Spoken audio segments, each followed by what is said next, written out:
Get unlimited access to all of our CPE courses at www.teachucomp.com/unlimited CPE. In this final review lesson, we'll take a look at review questions 13, 14, and 15. Let's start with number 13. Which of these entities are not considered applicable lenders and therefore would not require a Form 1099-C? A blood-related family member from a taxpayer's immediate family. B, a credit union.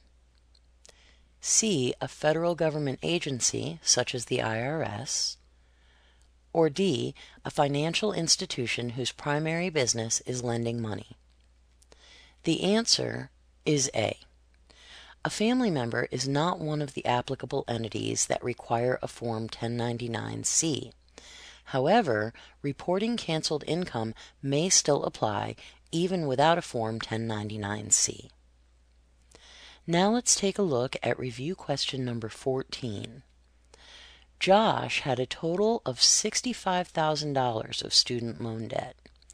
The loans came from a qualified government agency. After graduating, the agency promised to cancel the debt if Josh worked in a hospital for 5 years. Upon completing his 5th year, the debt was canceled.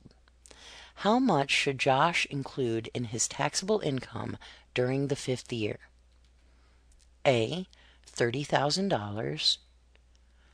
B, $65,000. C, 0. Or D, $13,000. The answer is C. Certain student loans that provide for debts to be canceled as part of a work contract do not need to be included in taxable income. Finally, let's take a look at review question number 15. Christine bought a new car in 2011 for $20,000. She paid $5,000 down and borrowed the remaining $15,000 from the dealer's credit company. Christine is personally liable for the debt.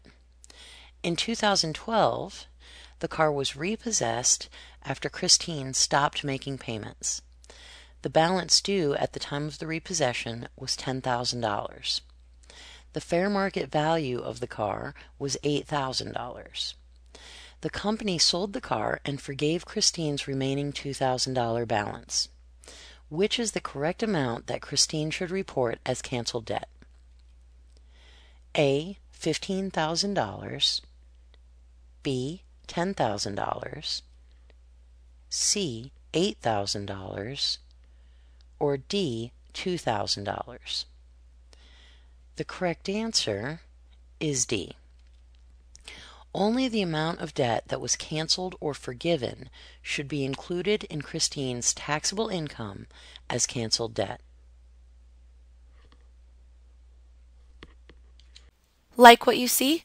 Get unlimited access to all of our CPE courses at www.teachucomp.com/unlimited CPE.